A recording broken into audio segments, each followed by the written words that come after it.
Untuk pelajaran IPA sendiri, kita akan mulai belajar dari hal-hal yang ringan terlebih dahulu ya.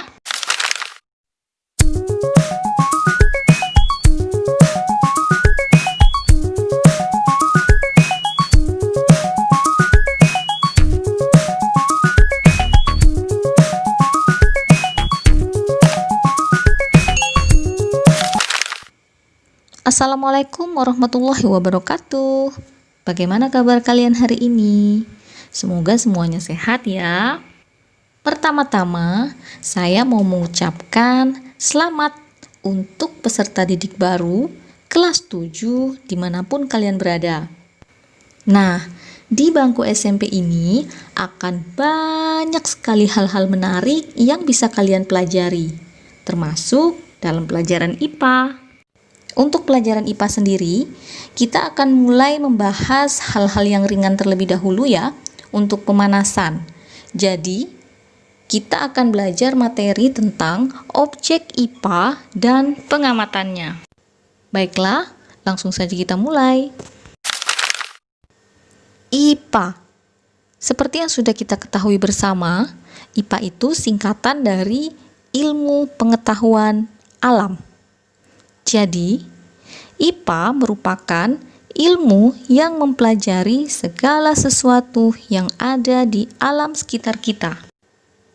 Nah, kira-kira di sekitar kita itu ada apa saja? Ada banyak hal yang bisa kita temui di sekitar kita. Ada makhluk hidup seperti manusia, hewan, tumbuhan, termasuk juga makhluk-makhluk hidup yang kecil seperti virus dan bakteri. Kemudian ada juga makhluk-makhluk tak hidup seperti tanah, air, udara, batu, awan, matahari, dan lain sebagainya. Yang saya sebutkan tadi itu merupakan salah satu dari objek IPA. Objek IPA itu bisa dikategorikan menjadi dua. Yang pertama ada objek biotik dan yang kedua ada objek abiotik. Objek biotik itu merupakan objek yang terdiri dari makhluk hidup seperti manusia, hewan, dan tumbuhan.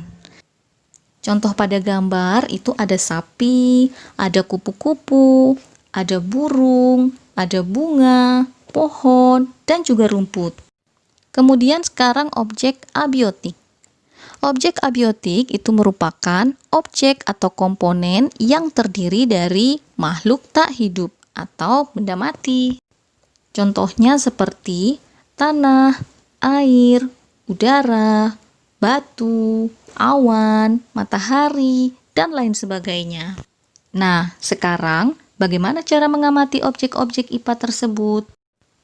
Oke, jadi ada 3 langkah penting untuk mengamati atau menyelidiki objek-objek IPA. Yang pertama, pengamatan.